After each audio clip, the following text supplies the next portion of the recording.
be good in like a minute or two.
We're good.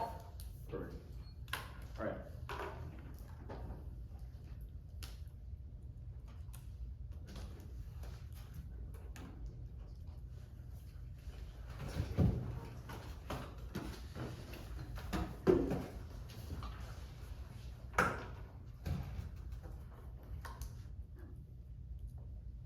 Can you send Case in the chain, by the way? Yeah, sure, we'll do that. You have 4. Sure, okay. It's not gonna be fast. Yeah. I just want to have all the cards available. Yeah, yeah. It's background.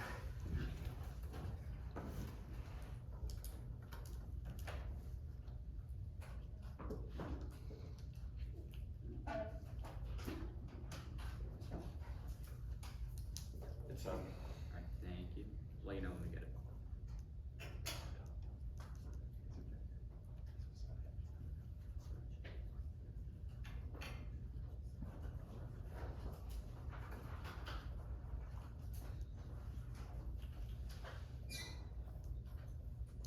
Receive.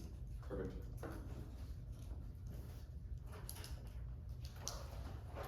Okay.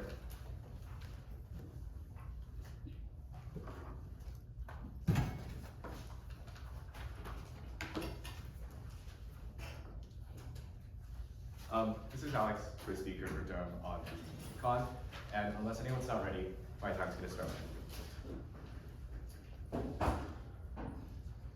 Because the delicate balance of international politics demands a calculated, balanced strategy, we negate result. The United States' strategy of great power competition produces more benefits than harms.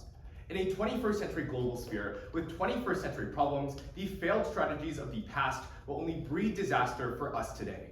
Our first contention is relations. Cooperation is necessary to prevent climate change. Litwack 21 writes that climate change can only be averted through prompt global cooperation, as China, the US, and Russia are the largest emitters. However, great power competition makes cooperation impossible. Litwack furthers, with climate change viewed as leverage to gain advantage, competition creates a political environment in which cooperation on climate change becomes impossible. They have the incentive to cooperate. Car+21 writes that cooperation will be mutually beneficial on activities that have the potential to improve the human condition, such as developing green, cleaner energy.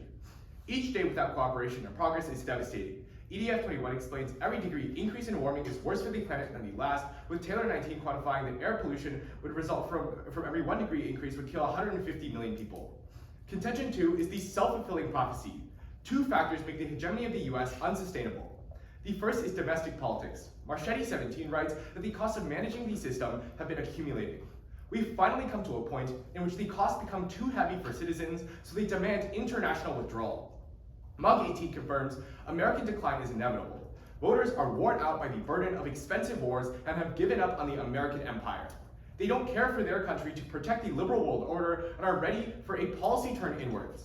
The second is economic dominance. Hudgens 17 writes that the US has experienced a decline in power due to high GDP growth in China.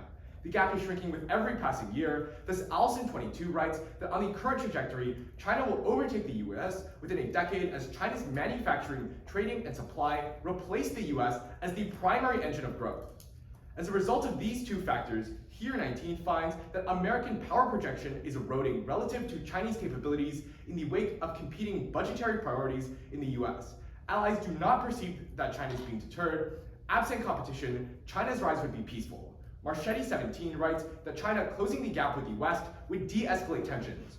Without a hegemonic power, a balance might emerge. Indeed, Jalil 19 writes that due to its focus on its economy, China is aimed at maintaining the balance of power rather than upsetting it. Militarism has been aimed at deterring the US, not with projecting power. Concluding that the line of march is clear, either competition based on rivalry, which might escalate into conflict, or opening new channels of dialogue. Overall, Hudgen 17 writes that the US must decide how it will react to decline, whether to acquiesce to new leadership or to seek to punish the challengers and risk a new hegemonic war.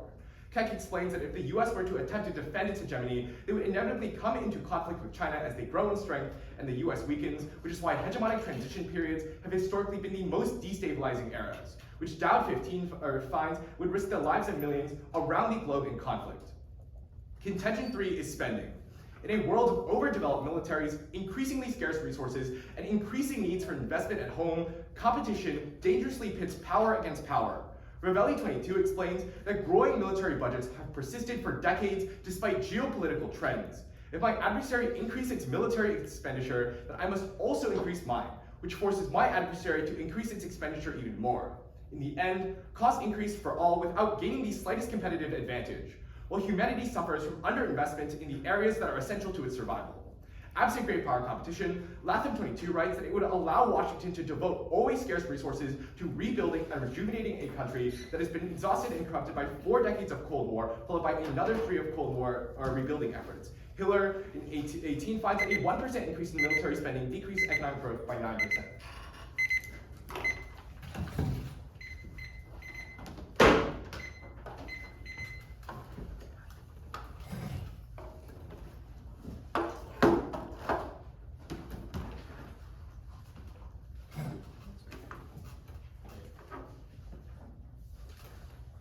Not ready? Cool. We affirm. Contention 1 is defending our allies. Russian invasion of Ukraine casts a shadow far beyond Kiev. Vasulo 22 of the Institute for Political Studies reports the conflict is a microcosm of the clash between liberal democracies and revisionist autocracies for control of strategic territories. Washington has taken notice. Damon 22 of the Frontier Post explains, as part of its strategy of great power competition, the United States has aided Ukraine's defense with hundreds of anti-air systems, thousands of anti-tank weapons, and other equipment. Such support has helped Ukraine inflict dramatic losses on Russian forces. Indeed, the tide of the war is turning. Slide 22 of the Washington Post confirms Russian bombardments have had little effect, and Ukraine will remain on the counteroffensive well into the coming months.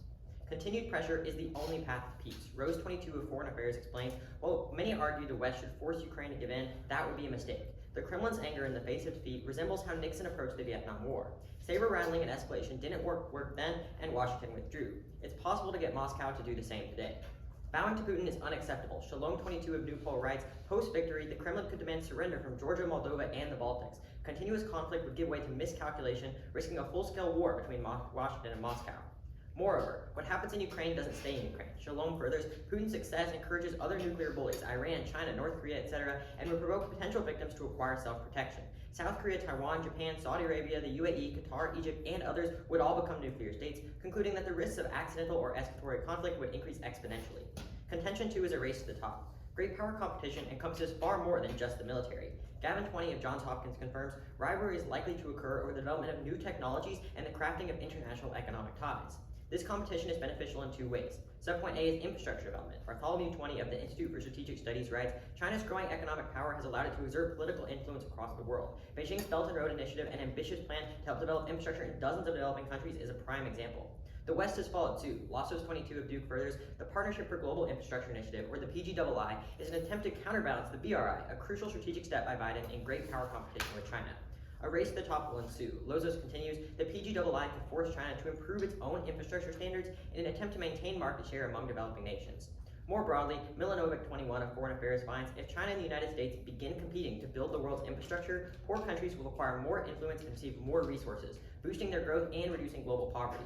Such efforts are key. The IEA quantifies 770 million people across the world lack access to basic infrastructure like electricity, with COVID-19 stagnating efforts to resolve the crisis. Subpoint B is innovation. The Economist 22 explains great power competition has spurred healthy one-upmanship in tech development as rivals attempt to exceed each other's investments in revolutionary projects. For example, Congress recently passed the $370 billion in green funding to reduce dependence on China for solar panels and wind turbines, along with $52 billion in the CHIPS and Science Act to spur development in the semiconductor industry. The Economist concludes, result of this tech race has been a global boom in innovation. In 2020, spending on research and development exceeded $2.1 trillion, a record 2.5% of global GDP. Historically, The Economist furthers, America's government invested lavishly in innovation for decades, but has halted efforts as soon as the Soviet Union was no longer a threat. During that period, the AII writes, the tech race between the United States and the USSR launched incredible innovations that are still used to this day. Examples include medical imaging, water filtration systems, solar panels, and countless other inventions. A new wave of advances promises global benefits. Glosserman 21 of the National Interest confirms emerging technologies such as 5G and AI have the potential to improve the lives of billions of consumers, improve the efficiency of hundreds of millions of workers, and generate trillions of dollars in economic activity. Thus, we proudly affirm.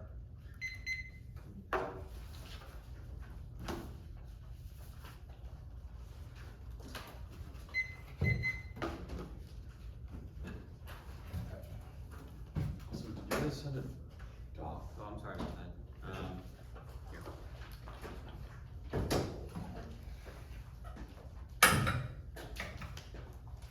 Should be sent. Okay.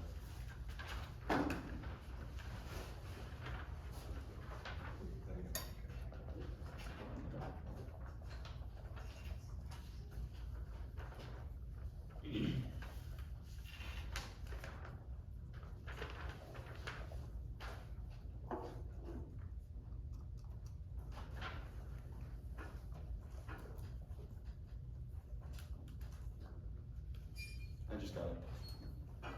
Or at least like. Alright. Can I first can I have the first question since Yes. I spoke first? Alright. So is defending our allies mutually exclusive with not having great power competition? I would say with certain key allies, like with Ukraine, great power competition is the only way that we can adequately defend them. Why? Because without great power competition, we won't be sending the things like aid and military weapons that we would be sending like now with great power competition as a function of trying to prioritize countering Russia and China. Wait, there's no reason why that's true. We've always defended all of our allies. Great power competition is not the idea that we should just compete in the world. That's something that we can't change. Great power competition is the idea that we should do everything to counter every move that Russia and China make. Yeah, and I definitely disagree. An alternative to great power competition would be not doing anything in Ukraine, as we've done in other wars in the past. We allowed Russia to annex Crimea before we were doing great power competition because we weren't prioritizing defending them now like we are today. That's definitely not true. There is no world that exists where competition does not exist. Great power competition is just one interpretation of how we interact with that strategy. What all of the literature says and what all the scholars say is that there's plenty of other forms, like differentiated competition, where we can easily defend our allies at the same time without being overly aggressive, without painting them as a villain, which prevents us from cooperating with them on key issues such as climate change. Is there a question in there? No, but you can have a question. Let's talk about your case on the military spending. Was military spending increasing or decreasing before great power competition? I'm sure you'd like to tell me. Do you know? No. Okay, that's all. Well, our argument isn't just about military spending going up overall. Our argument is about how, specifically, we're not saying that military spending by itself is bad. We're saying that when you have great power competition, because you get into a situation where you escalate and you invest in weapons and your adversaries also invest in weapons, you're essentially burning money for no reason, because then neither side gains any advantage. You don't gain any defensive edge over our adversaries by spending money on this, and at the same time, it causes lots of bad things to happen. But I'll take a question now. So what exactly are the types of innovation that you're talking about and what impacts? Sure, so we mentioned several. The primary impact is economic growth. We say it produces trillions of dollars in economic activity.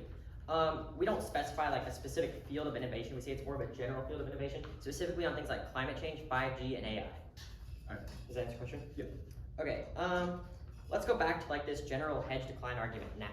Why do allies perceive the US as falling behind China? Our argument is not about what the Allies think about the US. Our argument is that because of how people in the US feel about the US's project of expanding its influence around the globe, and because our economy simply can't keep up with China's economy, that this means that hedge is inevitably going to decline for the US. So why can't our economy keep up? Because China, China has like 1 billion more people. They're much younger. The cost of labor is much lower. That's why they're destroying our manufacturing industry right now. I'll take a question. What are some examples of innovation happening specifically right now as a part of great power competition? So again, we specify things like the CHIPS Act that were specifically being created because of great power competition. Not about that, but like tech race. That's correct. All right. We're going to take a little prep, starting now.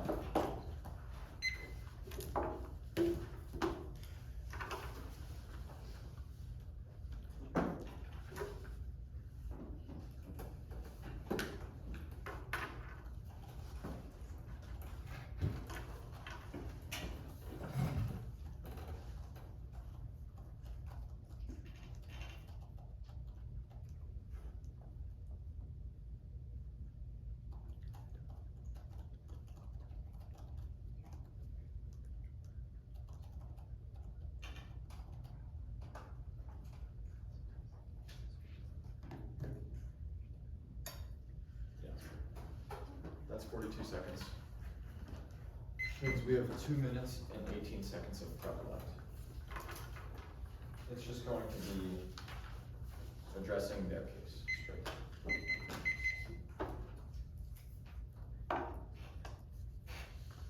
Is everyone ready?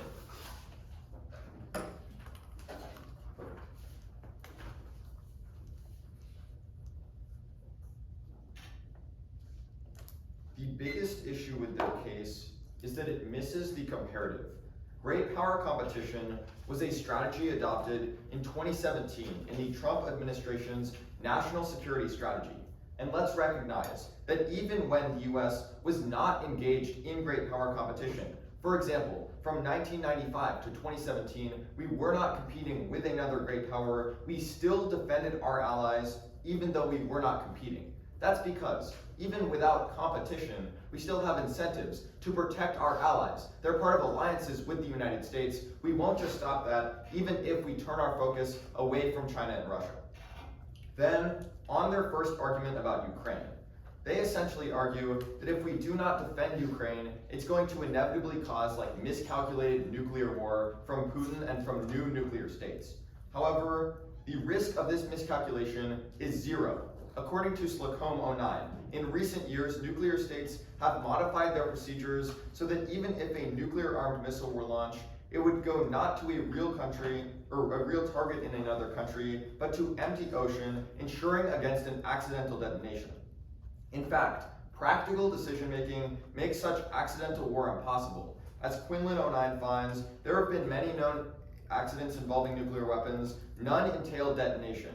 In no instance did matters get near nuclear launch, and the probability of any accident triggering a nuclear explosion is extremely low, as decision makers would desperately look for signs the other was ready to call a halt, and nukes inflict destruction, outweighing any possible prize that aggression could seize. But second, credibility matters, not capability. In fact, in their own example of Ukraine, Time 22 finds that the US and its allies failed to deter Russia. Deterrence relied on threats that would be executed after Russian forces crossed Ukraine's borders. The West's credibility is threatening punishments was shredded by failures in Ukraine in 2014 and its withdrawal from Afghanistan. On their second contention, first, they claim that the US is creating the new PG2 program to counter China's Belt and Road Initiative. However, it will not. First, according to the ANN in 2022, amid inflation and looming recession, it is dubious that the G7 nations will actually deliver on its proposal. The US is trillions in debt, and Congress's willingness to authorize funding for the program is unrealistic. But second, it is not enough to compete for two reasons. First is money. ANN 22 finds that the PG2 will be unable to adequately combat the Belt and Road Initiative. $600 billion, the proposed amount, is a mere drop in the bucket compared with the more than $4 trillion that China will spend. Second, our projects are at a comparative disadvantage.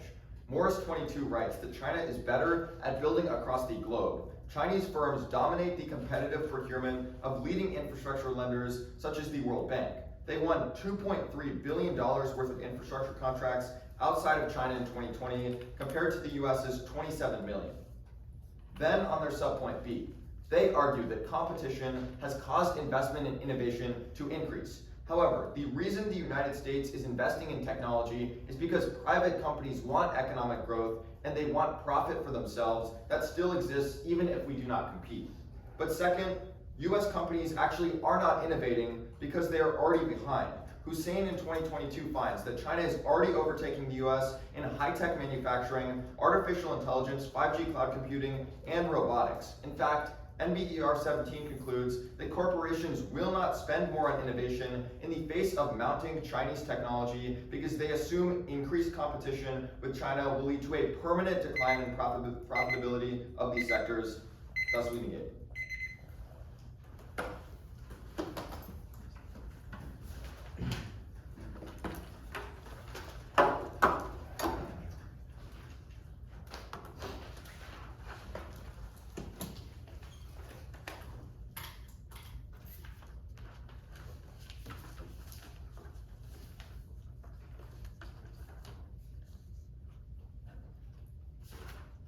We're ready.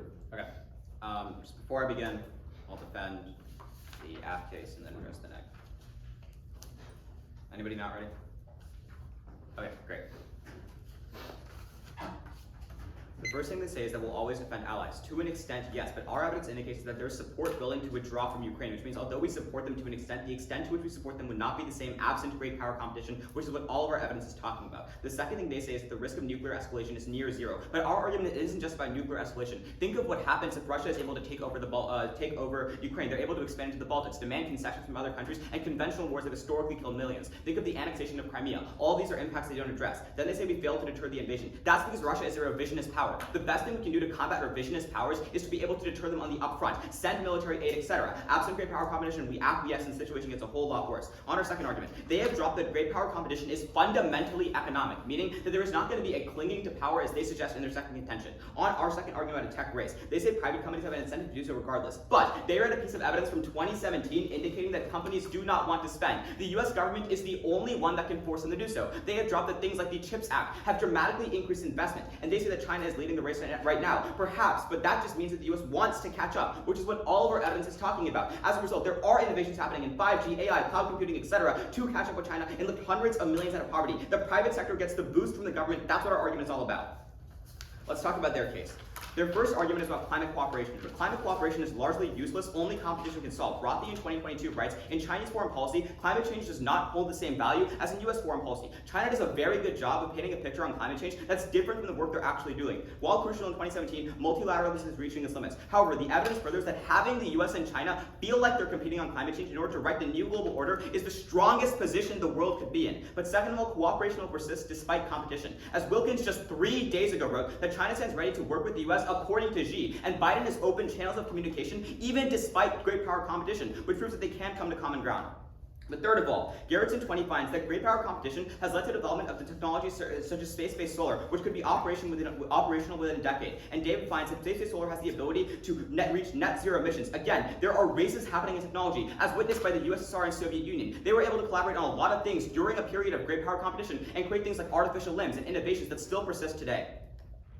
On their second argument, number one, China is a revisionist power, meaning they will try to upset the international order regardless. Brands 22 writes that Xi is on a race to make himself invincible, and the US will face a China who betters its enemies and challenges the order. At this point, realize that the US will inevitably respond to China. It is whether we respond from a position of strength or weakness. Great power competition gives us the ability to stand from a position of strength. But then, their narrative about US decline being inevitable is absolutely false. None of their evidence is post-COVID, in which things have dramatically changed. B22 writes that America is stronger than it looks. US open open society and competitive climate business proposals promote the technology and economic growth. Americans are the natural allies of smaller states seeking to protect themselves against the ambitions of aspiring hegemons like Russia and China. But second of all, hedge is sustainable in the long term. Kronig 20 writes, America's military strength and global power projection capabilities and large economy, allies and partners, high-tech, nuclear deterrence, and hypersonics defense strategy allow Washington to remain the world's preeminent power. But lastly, our adversaries face worse troubles than we do. Decline is relative. If Russia and China have worse economies, it doesn't matter. And Klein 21 finds that U.S. economic growth post-COVID, due to things like zero-tolerance policies, have dramatically increased U.S. growth.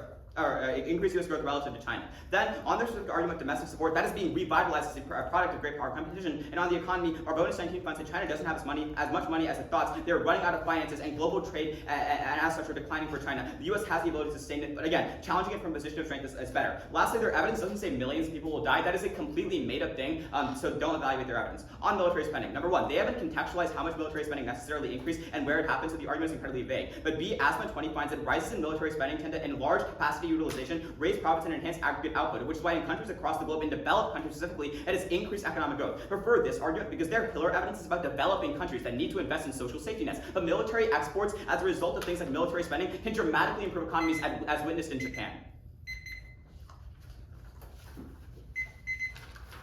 All right, are you ready for cross? Yeah. Perfect. Can I have the first question? Yeah. So, at the end of the speech, or at the end of your rebuttal, you mentioned Japan as an example of how military spending can increase economic growth. But wouldn't you agree that over the past 60 years, Article 9 of Japan's constitution has largely limited its ability to spend on the military, and that's why we have seen the economic growth that you talk about? No, like, yeah, Wait, but Article 9 is limited to the military, yeah, but like the argument isn't about that. It's just that spending is good for the economy. Like your Hiller evidence, number one, it doesn't provide a reason, right? It just says increases in military spending may decrease economic growth. But more than that, it's about developing countries, and developed countries, rather developed countries like Japan, having a strong military base allows their exports, right? etc. Like Japan does not have a strong military. Their military is constrained by Article 9 of their constitution, which has largely prevented them from militarizing. They can't have their Our own argument is that that only serves as an example for our argument being true. Because if they have been unable to militarize and have seen some of the highest economic growth over the past 60 years, that essentially disproves your response. And more military spending creates more economic growth, and Japan is just an example. The logical reasoning of the card is still true, especially since you didn't provide any reasoning yourself. Can I get a question? Okay, we provide reasoning in other parts of our argument. Okay. Go ahead. I want to talk about the self-fulfilling prophecy. Yep. So you said the U.S. is going to cling on to power. So what is the U.S. incentive to just let Russia and China take over the global order? Our argument is not that the, wait. So our argument is not that we are going to allow Russia and China to take over the global order. Our argument is that the US is going to protect our allies, but we're not going to be escalating in Russia and China's backyard like we have under a strategy of competition. Wait, but isn't, like, where have we presented great power competition as a direct, like, military, like, front to China? We say it supports our allies indirectly. Well, I mean, just objectively, under great power competition, we've put troops, for example, in the South China Sea, which is essentially like China's backyard, Okay, right? so you agree that We great have power militarized competition, on the border of Russia. then in that case, you agree that great power competition allows us to better defend our allies if, as you say, we're able to put troops. No, because Which putting one is troops in the South China Sea has nothing to do with our allies, right? To Yeah, defend our allies like Taiwan, we send military aid. But placing like US troops in the South China Sea, which is largely composed of like islands that have no one living on them, is not of material interest to our allies. It only emboldens our adversaries. Can I have a question? Yeah. All right. So let's talk about innovation. So wouldn't you agree that even without great power competition, the US always has an incentive to fund innovation in its country? That's why, for example, from 1995 to 2017, innovation didn't suddenly grind to a halt. So our argument isn't that great power competition is the only thing driving innovation, it's just that it considerably increases it. And I think a great thing that helps us is the NBER evidence from 2017. This is like the year GPT was enacted, but obviously it hadn't had time to take effect. It literally says that private companies would not want to do things on their own. That's your evidence, not mine. Except it says that they're following. All right, we're over. Yeah, that's fine. We have 2 minutes and 40. Yeah. Use 42, so 18 seconds. 218, Yeah. yeah. Starting now.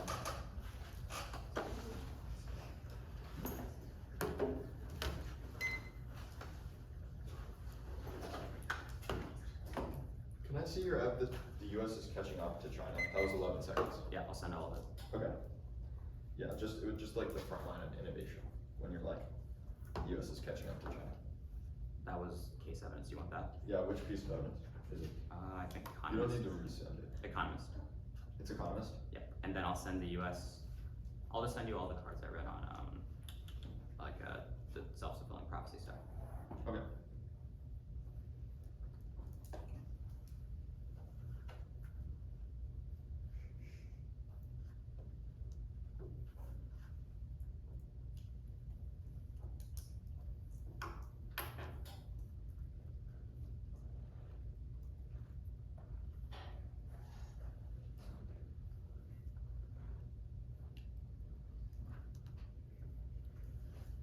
Okay, I just got it. We'll continue perhaps starting now.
We have 1 second of that. Okay.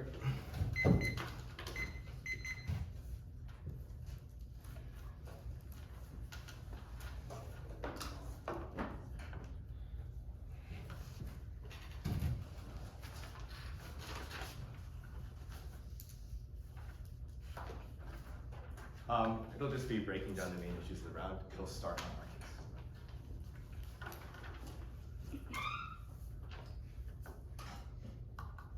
21st century problems need 21st century solutions, and these strategies of the past will only fail us. The biggest things that plague us today, like climate change, are not possible without cooperation between the biggest and most populous powers in the world, like Russia, China, and the US. The incentive exists, but right now, great power competition is limiting our ability to cooperate because both sides see cooperation as political leverage. Absent this cooperation, we will only see temperatures increase, and every 1 degree kills 150 million people. At the end of this round, they make 3 responses. First, they say that China doesn't care about climate change, but then they say that they're ready to work with the US. These are contradictory. We'd say that the second one is true because they have conceded capitals, which finds that both sides have the incentive to work together. I don't know why this takes out our case. I'd say this is our argument. The interest is there, but right now we are unwilling to work with them because of great power competition. Next, they say that we have developed space-based solar panels, but no, there's no implication for why this actually solves for climate change. We'd say that Matheson 16 finds that things like space-based solar powers are too inefficient and too expensive to actually work, which is why the only way you can actually solve for climate change if you work with these other major countries and all the technology that they have, and particularly all of the control over the people that they have to actually decrease emissions. This is the only reason you need to sign your ballot app because it vastly outweighs on magnitude. All of their impacts are super ill-defined and super vague things like economic growth and whatever like small wars, impact comes off of small wars, where you know that hundreds and hundreds of millions of people are going to be killed if we allow climate change to continue, and it will probably make things like poverty and make things like wars worse because of things like resource wars. But now let's go to their case, where there's a lot of big problems there too. First, on the idea of defending our allies, they really missed the point. Our argument is that right now, and what our policy has always been, is that we will come to the defense of our allies, which means that we will always defend against whatever threats that they talk about. They say that support is decreasing right now for defending Ukraine. That doesn't matter. Public support doesn't matter. It's what the US is going to go after. And even then, if their argument is about all these expansionary wars that Russia is going to go after, even we were always going to defend the countries that are much closer allies to us than Ukraine. Then, on their argument about like competing with China and the BRI, they conceded that we are simply not strong enough to actually compete with them effectively. But now, on their argument about innovation, they conceded that right now, it's not the same thing as in the Soviet Union. We're actively competing with them. They've conceded, Allison, which finds that China is far ahead, which means that these private companies that actually do the innovation that they're talking about won't actually invest. But more importantly, their impact here is really, really not clear. The only example that they state is chips. How is investing in chips and things like that actually lead to this massive impact of economic growth, or actually creating technology that makes our lives better is really, really unclear. You are obviously going to prefer doing innovation through cooperating with the biggest countries in the world that's going to solve the big issues like climate change, not whatever economic growth entails. Starting practice.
So order will be starting in our case, moving on to the case. Extend our argument on innovation. Our argument about a race to the top is the most important in the round. America's strategy of great power competition with China has led to large-scale investments in innovation. The CHIPS Act, which pledged $50 billion to improve semiconductors technology, and the Inflation Reduction Act, which pledged $370 billion to green tech, are all examples of action specifically taken to maintain our tech leadership. Moreover, competition with the USSR was the cause of many of our greatest innovations, like solar panels and space travel, that were specifically a result of this rivalry. Continued advances are key. The Glosserman evidence says that emerging technologies like 5G and artificial intelligence could improve the lives of billions and generate trillions of dollars of economic growth. They give you a few responses. First, they say that this is completely different from the Soviet Union. However, they never tell you why, and the conditions are still mimicking the same type of rivalry that would generate these same investments. Second, they say that private companies don't want to invest. However, that's exactly our argument. We argue that we need the government to get involved, and the government will sponsor these innovations. That leads to us wanting to catch up. And in second, even if the U.S. is behind now, the U.S. government does have the motivation in order to catch up, which is good because us catching up leads to these shares of GDP. This is empirically proven by innovation now comprising the largest share of GDP than ever before because of great power competition. We are increasing innovation. Even if innovation was happening before, it's happening at an unprecedented scale now. More of a good thing is not a bad thing. We outweigh for a few reasons. First, we outweigh on probability. We're empirically seeing this innovation now, and that before great power competition, the United States and China weren't working together on innovation, and innovation was lower. And they also worked together on things like climate. Second, we argue that we need new technology in order to effectively solve climate change. Even if they increase cooperation, what does that really mean? They're just going to be talking about doing good things. We need things like new tech in order to effectively solve climate. Only the act can do that. Third, is, instead of always it will create divisions between China and Russia on their collaboration on climate change, which means all collaboration is inevitably unsustainable and won't work in the long run. Look to things like the Paris Climate Accords. However, with great power competitions, countries will individually benefit themselves, which leads to a better solution. And lastly, they say this impact is not vague, or it's very not vague. We give you very specific examples of technologies that are being affected, and we also give you very specific examples such as trillions of dollars in total economic growth. That's not vague. Now on their case. First, our arguments fundamentally do not contradict. Collaboration that is happening now is not good contradiction because of differences in incentives. China has a fundamentally different perspective on climate change. That's our Rothy evidence. So cooperation will inevitably fail because disagreements will pop up between them and they can't agree on the same things. Having a competitive standpoint where countries are doing things individually and focusing on their own climate problems is net better because countries will deal with their own problems individually and will lead to more effective solutions. They completely dropped the Rothy card that says initial collaboration is failing and the competition is the only effective way to solve for climate change. Second, they say that China wants to work with the US and there's this incentive. Make them prove the difference. If there's an incentive now, there will still be an incentive after GPC, and make them explain what changes that will make this collaboration more likely. Lastly, we clearly outweigh on all the few reasons I said. Basically, Judge, you need to vote on the innovation argument because without innovation, there is no way to solve climate change, and even with this collaboration, it doesn't mean anything. Thank you. Perfect. Are you ready for Grand Cross? Yeah. All right. So, can you name a technology that under great power competition, the US is developing to compete with China that will combat the climate? Space-based solar.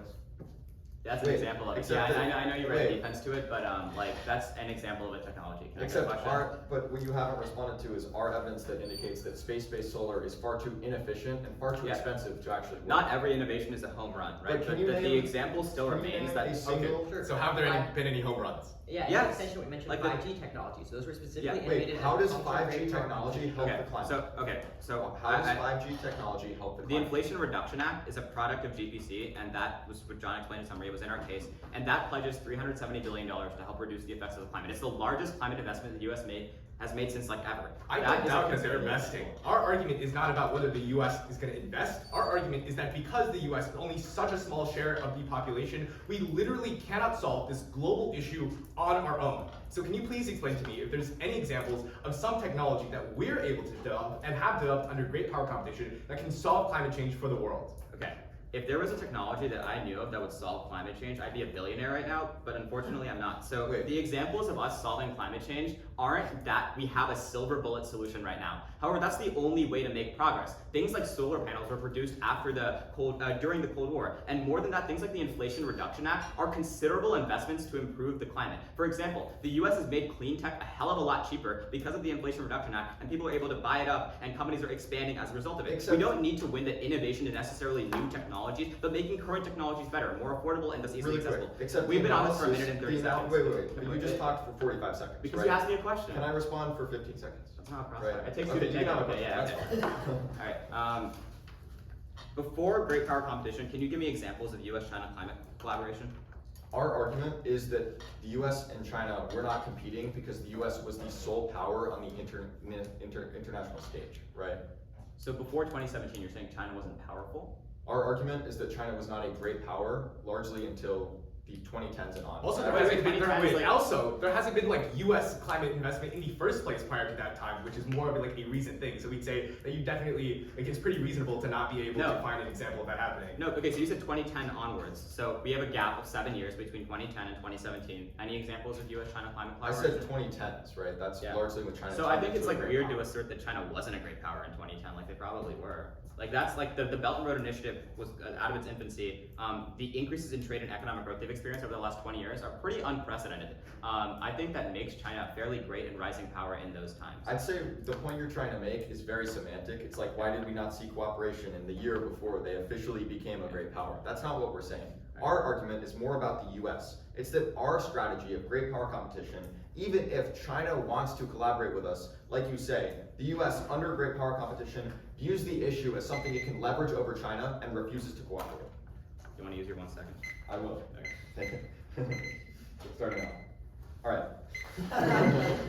We also have 1 second left, so.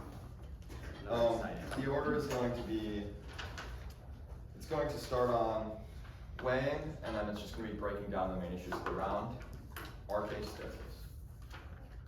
Is everyone ready?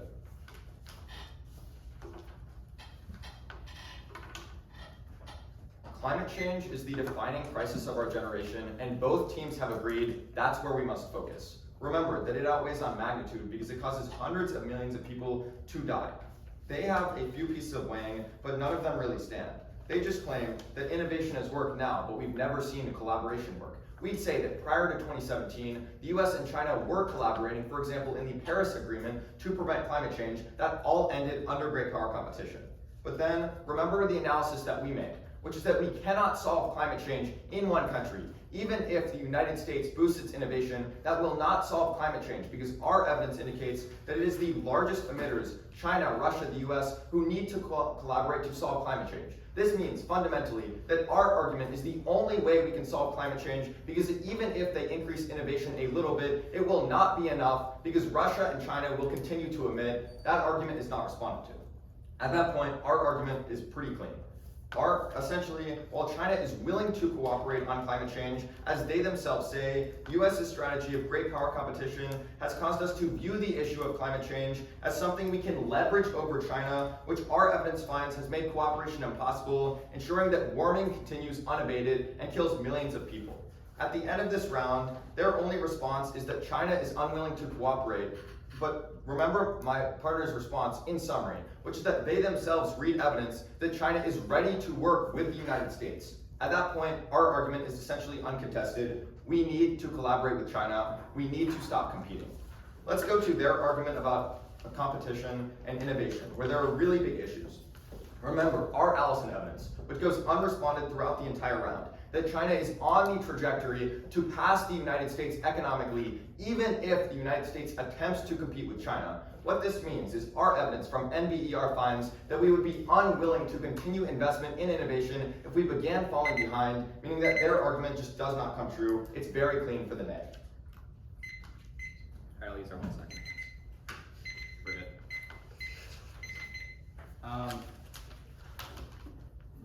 It'll start by comparing competition and collaboration, then talking about competition, then collaboration. All right, anyone not ready? Okay. We're ready.